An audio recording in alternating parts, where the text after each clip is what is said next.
dito sa 200 plus na unit, siguro wala pang 20. So, madalang pa tao, ilan pa lang ang nakatira.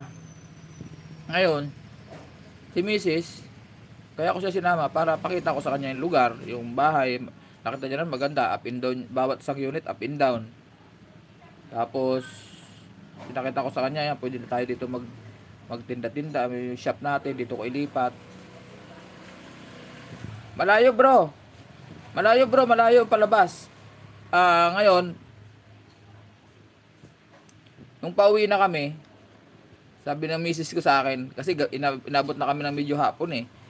Sabi sa akin ng misis, ayoko dito pa, ayoko dun pa, ayoko dun.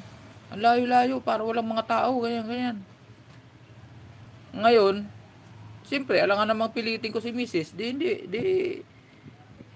umayaw ako. Ang layo, ayaw ni mama dun. Hindi ko pinilit. Ngayon, nawala si misis, ito nga nakaraang taon, inalok uli sa akin ito naman sa bahay na to. Kuya, may pinapaupahan doon, kilala ko may-ari, 3.5 lang, tabing kalsada, pwedeng gawin tindahan yan, pwedeng gawin shop. Grinab ko. Kaya lang ito, medyo hirap pa rin.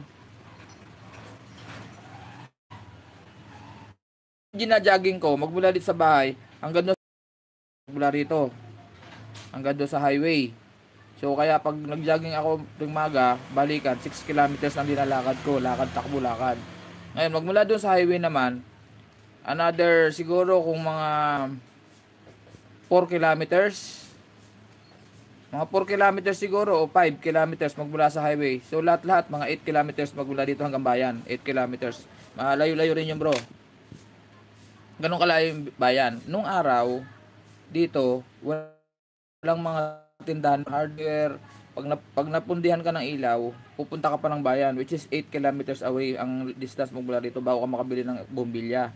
Ganun kahirap dito. Kaya pinipilit ako ng tropa ko na magtayo dito kasi may hardware ako sa Pasay, di ba? Meron akong mini hardware. Bro, pag doon mo tinayo yan, patok yan. Kasi doon lahat pag nakita mo kanina sa akin, nakita mo yung kasabay natin kasi sinundo kasi ako sa highway nung una kong punta eh. Nakita mo yung sinusundan natin na tricycle. Hila-hila yung kabilya, 4 na piraso galing pa ng bayan. Kasi walang hardware dito. Yero, pupunta ka ng bayan, pako, punta ka ng bayan. Ay kung magtatayo ka dito, patok yan. Ay ayaw ni Mrs. Hindi kaya di ako natuloy. Yun ang istorya dito. Ngayon, nandito na ako dahil ako na lang mag-isa. Nagbaka sakali ako dito bro na parang trial and error ako dito eh. Pag talagang hindi kaya kasi medyo sa ngayon ang ano ko ng ano ng mga tanggap na trabaho doon, minsan tinatanggihan ko ng iba.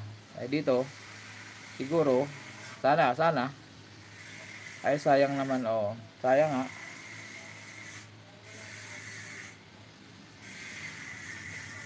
Pero tiyagaan lang, wala tayong magawa eh.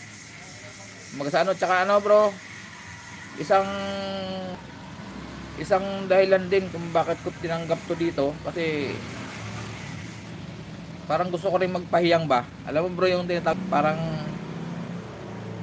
ano kasi, bigat ng inabot ko dun sa Pasay, lahat andun, lahat ng bad memories andun eh. Kaya parang gusto kong mag-ano rin. Gusto ko rin magpahiyang.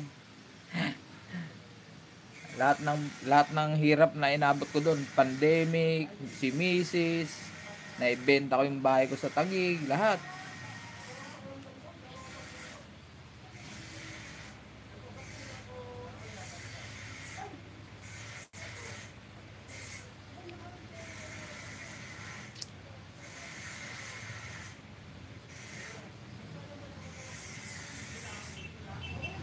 Awa naman ng Diyos dito ngayon. Unti-unti tayo nakikilala at least may mapasok naman na trabaho. Ayan, gaya niya, kahapon. Ngayon, may trabaho. Hindi naman nakatatano, nakakaraos. Kaya lang, kung sa ano, di ba pwedeng ibuhay ng pamilya? Pag personal, ano ko lang.